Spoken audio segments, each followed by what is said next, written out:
안녕하세요. 저는 춘천 한마음교회 김찬양입니다. 저는 말을 안 하던 아이였어요. 말을 안 해서 벙어리 소리를 듣고 자라던 제가 이제는 입을 벌려 담대하게 부활하신 예수님을 전하는 증인이 된 간증을 나누려고 합니다. 저는 어딜 가든 조용하다, 얌전하다, 차분하다 이런 말들을 많이 들었어요. 그리고 실제로도 정말로 조용했어요. 아주 어렸을 때부터 그랬던 것 같아요. 어린 시절에는 내 또래 친구들, 그리고 우리 엄마 아빠 딱 두 부류를 빼고서는 아무하고도 말을 하지 않았어요. 말수가 적었던 것이 아니라 네 아니요라고 하는 대답이나 기본적인 안녕하세요 하는 인사조차 하지 않았기 때문에 저는 벙어리냐는 소리를 많이 듣고 자랐어요. 나중에 한 사실이지만 부모님은 진지하게 아이가 벙어리냐고 물어오는 말들에 남몰래 많은 눈물을 흘리셨다고 하셨어요. 저는 말을 하는 것이 너무 싫었어요. 처음에는 그냥 너무 부끄러워서 그랬던 것 같아요. 그런데 말을 안 하기 시작하니 이상한 고집이 생겨나더라고요. 이때까지 내가 말을 안 했는데 이제 와서 말을 하면 다들 나를 주목할 것 같고 다들 나를 이상하게 볼 것 같고 그게 너무 수치스럽다는 생각이 들었어요. 그래서 저는 누가 말을 해보라고 하면 할수록 더 입을 꾹 다물고 절대 말을 하지 않았어요. 그래서 친구들은 자주 저와 어른들 사이에서 통역을 해주느냐 바빴어요. 친구들하고는 말을 잘 하는데 어른들 앞에 가면 한마디도 못하니까 친구들은 항상 통역사 역할을 했어요. 친구네 집에 놀러 가면 친구 엄마가 밥은 먹었니? 어디 사니? 엄마한테 말씀드리고 왔니? 하면서 이것저것 물어보시잖아요. 그러면 저는 대답을 하나도 못했어요. 친구 엄마는 제 기준에 맞는 엄마 아빠 또는 내 또래 친구가 아니기 때문에 저의 대화 상대로는 확실한 탈락이었어요. 친구가 중간에서 찬양아 밥 먹었어? 하면 응. 엄마 찬양이 밥 먹었대. 찬양아 너네 집 어디야? 6단지 아파트. 엄마 찬양이 6단지에 산대. 찬양아 엄마한테 허락받고 놀러 왔어? 응. 엄마 찬양이 허락받고 왔대. 이런 식으로 바로 옆에서 같은 한국어를 쓰면서도 저는 통역이 필요한 아이였습니다. 학교를 가게 되면서 저는 너무 힘들어졌어요. 유치원은 제가 다니는 교회와 연계된 곳이었기 때문에 저를 아주 어린 시절부터 봐왔고 제가 말을 안 하는 것을 너무 잘 이해해 주셨는데 학교는 그렇지 않더라고요. 제 기억의 초등학교는 대답을 안 해서 뒤에 서서 벌 받던 일, 발표를 안 해서 반성문 쓰던 일, 인사를 안 해서 복도에서 꾸중 듣던 일, 이런 것만 가득해요. 혼나고 벌 받는 것보다 제 고집을 꺾고 입을 벌려 말을 해야 하는 것이 더 싫고 창피했던 거예요. 저는 집에서도 마찬가지로 말을 잘 안 했어요. 제 기분이 안 좋을 때면 더 입을 꾹 다물었어요. 한 번은 방을 안 치웠다고 혼났어요. 제가 잘못해놓고는 혼나니까 기분이 너무 나쁜 거예요. 그래서 방으로 들어갔어요. 밥도 안 먹고 아무리 문을 두드려도 다 무시했어요. 방에서 나오게 하려고 엄마는 맛있는 음식을 준비하기도 하고 아빠는 긴 장문의 편지로 저를 설득했는데도 꿈쩍도 안 했죠. 개학해서 학교에 가야 하기에 어쩔 수 없이 밖으로 나오게 됐는데 학교에 가서 몸무게를 재보니 5kg가 빠져 있더라고요. 한 번은 또 기분이 안 좋다고 입을 꾹 다물고 대답도 안 하고 밥도 안 먹었어요. 그리고선 그 다음날 아침 집에서 쓰러져서 부모님을 깜짝 놀래키는 일도 있었어요. 당연히 배도 고프고 답답한 방에서 나가고 싶었죠. 하지만 저에겐 입을 여는 수치스러움보다 큰 것은 없었기 때문에 그렇게 있는 것이 더 편했어요. 어른에 대한 예의나 부모님이 받으실 마음의 상처 같은 것은 전혀 신경 쓰지 않았어요. 엄마는 저의 그런 모습이 얼마나 걱정이고 가슴 아프셨는지 제가 결혼할 사람을 처음으로 데리고 간 자리에서 사윗감을 보시자마자 하신 말씀이 얘는 말을 안 해요. 정말 딱 그 한마디였습니다. 저의 이런 모습은 교회에서도 마찬가지였는데요. 모태신앙인 저는 중학교 때부터는 교회에서 영상팀 일을 했어요. 팀원이 저뿐이라서 항상 혼자 일을 하곤 했어요. 그러다 보니 중고등학교 6년 동안 교회에 가서 말 한마디 안 하고 오는 날들이 더 많았어요. 어느새 마음의 기쁨은 하나도 없고 기계처럼 그저 책임감에 교회에 나와 일을 하고 있는 제 모습을 보면서 내 신앙이 단단히 잘못되었다는 생각이 들었어요. 하지만 그런 말을 아무에게도 못하겠더라고요. 교회 선생님이 관심을 가지고 이것저것 물어봐도 네, 아니요, 아, 그냥 이런 말밖에는 도저히 나오지 않고 말은 안 하는데 그래도 교회 열심히 나오고 봉사 열심히 하니 그냥 두시더라고요. 그렇게 저는 대학으로 떠남과 동시에 교회도 떠났어요. 제가 왜 교회를 떠났는지 아무도 모르는 채로요.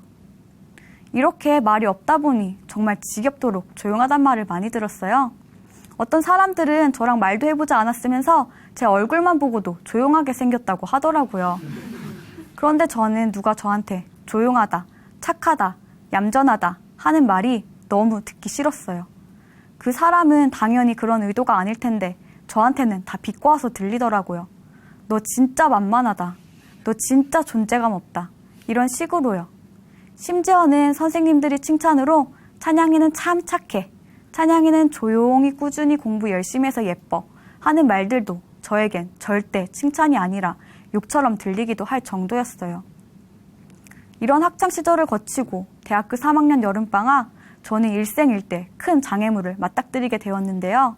그것은 바로 복수전공으로 선택한 중국어예요. 처음에는 중국어가 보기에 재밌을 것 같고 중국이 좋아서 선택했었지만 생각해보니 외국어인 거예요. 외국어는 틀려도 크게 말하고 많이 말하고 자신 있게 도전하는 것이 가장 중요하잖아요. 그런데 저는 그런 것을 제일 못하거든요. 아는 것도 내 발음이 웃길까봐 기어들어가는 목소리로 말하고 자신감은 바닥을 치고 암담했어요. 그러던 중 여름방학에 중문과 교수님의 추천으로 학교에서 하는 중국어 강의를 듣게 되었는데요. 정말 너무 어렵더라고요. 말하는 것에 제일 자신 없던 저에게 그 당시 중국어 선생님은 자꾸 크게 읽어보라고 시키고 크게 따라하라고 시키고 크게 대답하라고 시키시는 거예요. 저는 못해서 튀는 학생이 되었습니다.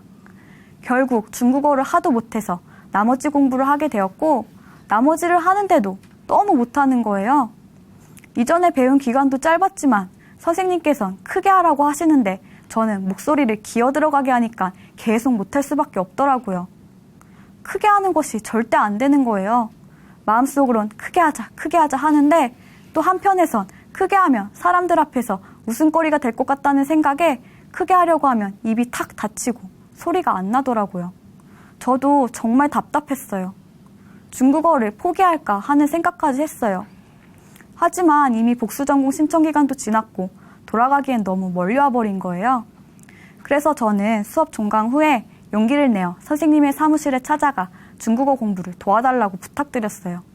그 이유는 말하는 것이 힘든 저에게 중국어 공부가 끝이 안 보이고 암담했기 때문이에요. 수업 시간에 항상 자신감 넘치게 중국어를 하는 선생님의 모습이 참 멋있더라고요. 나도 한번 중국어 저렇게 해보고 싶다 하는 생각이 들었어요. 그런데 그 이후에 그 중국어 선생님께서 저에게 한마음교회를 가보라고 권유해 주셨어요. 저는 정말 깜짝 놀랐어요. 너무 뚱딴지 같은 데다가 교회는 잊혀진 지 오래였거든요. 하지만 당시 선생님에 대한 신뢰가 두터웠고 선생님 말씀이 곧 법이었기 때문에 저는 짧은 고민 끝에 가보겠다고 했고 그렇게 한마음교회를 가게 되었습니다. 선생님은 아무런 편견 없이 마음을 활짝 열고 예배를 드려보라고 하셨어요. 알겠다 하고 예배를 드리러 갔어요. 교회를 처음 와본다 생각하고 예배를 드리니 마음에 부담도 없고 오랜만에 교회도 가니 교회를 안 가 부모님께 죄송하던 마음도 좀 나아지고 좋더라고요. 그래서 그렇게 계속 교회를 출석했어요. 2달 후에 캠퍼스 내에서 작은 교회가 편성되어 예배를 드리기 시작했는데 그 예배에서 제 인생 최대의 역사가 일어났어요. 예배 중에 이런 말씀이 들렸어요. 예수님의 제자들도 예수님이 부활하신 후에야 예수님이 하신 말씀과 성경의 모든 말씀을 믿었다는 거예요. 저는 그때 얼마나 마음이 통쾌했는지 길을 걷다가도 갑자기 너무 기뻐서 웃음이 막 나기도 했었어요. 죽음 앞에서 다 도망쳤던 제자들이 부활하신 예수님을 만나고 목숨 걸고 예수님을 전했다는 거예요. 제자들의 변화를 보고 나니 저는 나도 이제 됐다, 나도 이제 살았다 하면서 숨통이 탁 터지더라고요. 저도 이제 정말 확실히 믿을 수 있게 된 거예요. 예수님은 오직 선지자 요나의 표적, 즉 부활의 표적밖에 없다고 말씀하셨어요. 방언을 하고 병을 고치고 귀신을 내쫓고 성품이 선하고 인격이 훌륭하고 이런 것을 보고 믿는 것이 아니라 부활의 표적을 보고만 믿을 수 있다고 하셨어요. 저는 제가 왜 교회를 떠날 수밖에 없었는지 몰랐어요. 대학에 오면서 어느 순간 점점 멀어졌거든요. 그런데 제가 왜 교회를 떠났는지, 왜 말을 하는 것이 힘들고 싫었는지 알겠더라고요. 그건 제가 예수님을 저의 주인으로 믿지 않았기 때문이었어요. 로마서 14장 말씀에 예수님께서 죽었다가 살아나신 이유, 부활의 표적을 주고 가신 이유가 바로 저의 주인이 되려고 하셨다는 말씀이 들렸어요. 그 말씀 앞에 제가 해온 행동들이 얼마나 잘못된 것인지, 얼마나 악한 죄인지 알게 되었어요.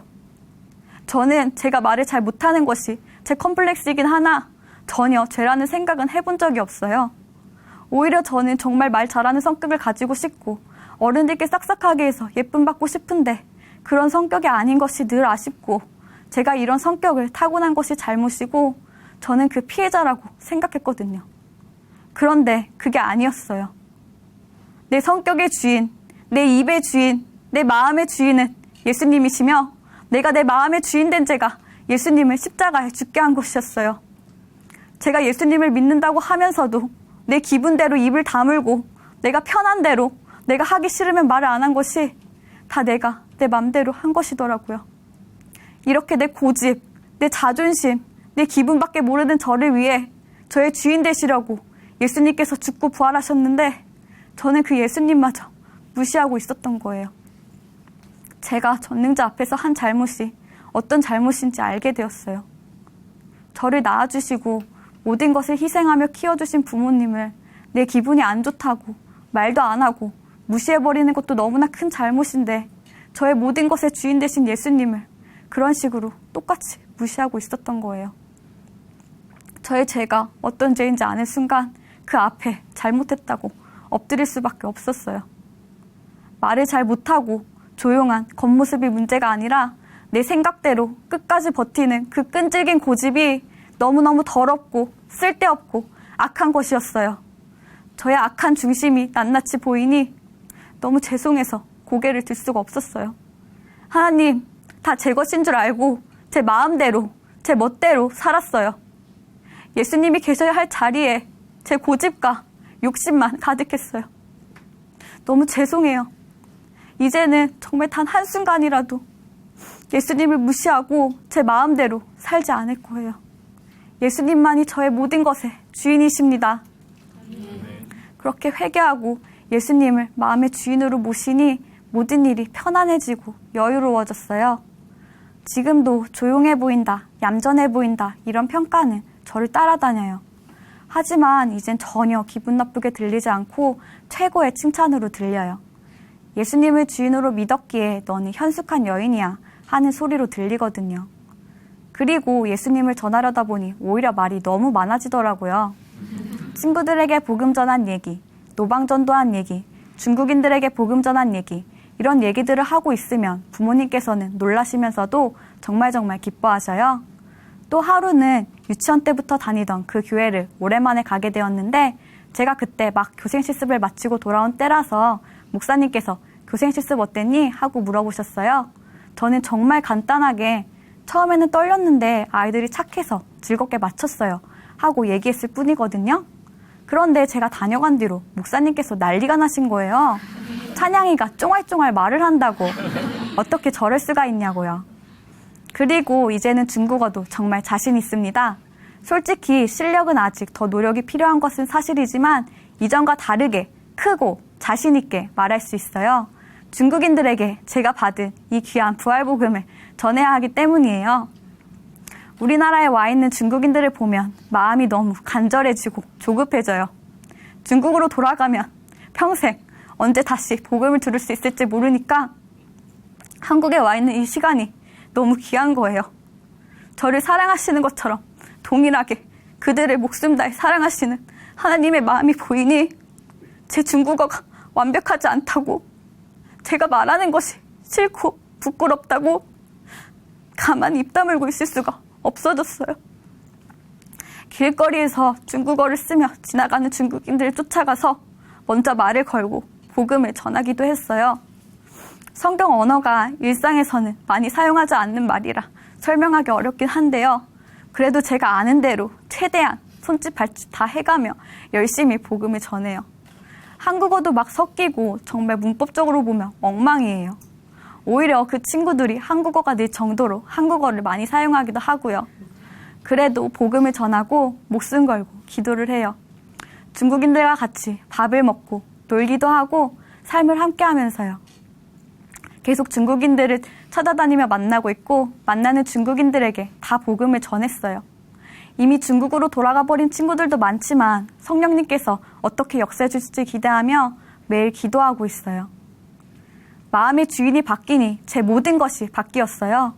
정말 주인만 바뀌고 모든 것은 그대로인데 똑같은 말을 들어도 똑같은 언어를 배우더라도 똑같은 사람을 만나더라도 모든 것이 완전 다른 것으로 바뀌었어요. 가장 큰 변화 중 하나는 결혼관인데요. 말 안 하고 버티는 고집 때문에 평생 결혼도 안 하고 살아야겠다고 생각하기도 했었어요. 부모님한테 통할 줄 몰라도 결혼해서 남편에게 입 닫고 고집 부렸다간 정말 큰일 날 것이 확실하다고 생각했거든요. 그래서 그냥 맘 편하게 혼자 살아야겠다고 생각했었어요.